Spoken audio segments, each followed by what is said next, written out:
கார்த்திக் காவியாவும் அந்த அலுவலகத்தில் புதிதாக வேலைக்குச் சேர்ந்தவர்கள். அதனால் இருவரும் தங்களுக்குள் பரஸ்பரம் உதவி கொண்டு தங்கள் வேலைகளை கவனித்துக் கொண்டிருந்தனர்.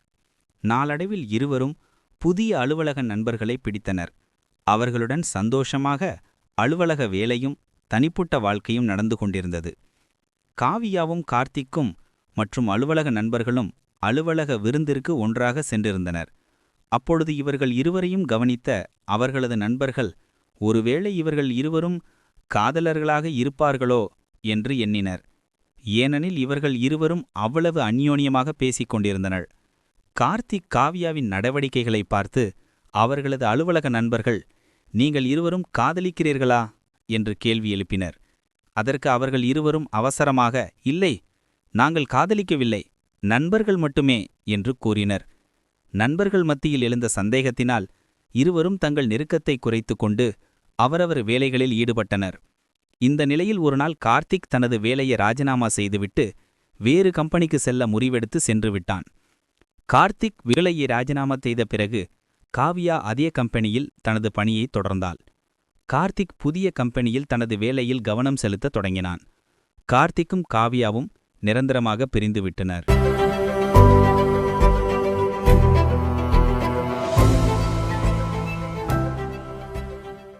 அருணும் அனிதாவும் புதிய கல்லூரியில் முதுகலை படிப்பிலும் இளங்கலை படிப்பிலும் சேர்ந்தார்கள். வழக்கம்போல அவர்களுடைய கல்லூரி வாழ்க்கை இனிதாகச் சென்று கொண்டிருந்தது. இருவரும் ஏதச்சியாக கல்லூரி வளாகத்தில் சந்திக்கும்போது பழக்கமாகினர்.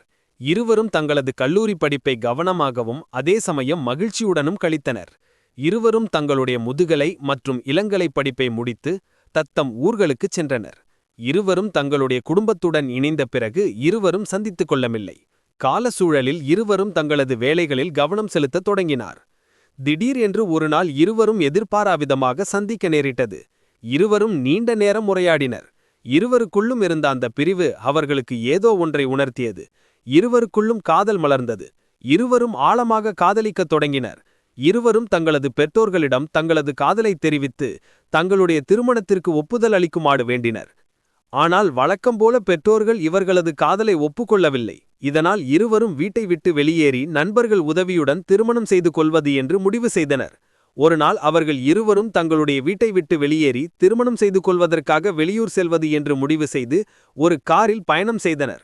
எதிர்பாராத விதமாக அவர்கள் சென்று கொண்டிருந்த காரின் மீது ஒரு பெரிய வாகனம் மோதி பெரும் விபத்துக்கு உள்ளானது.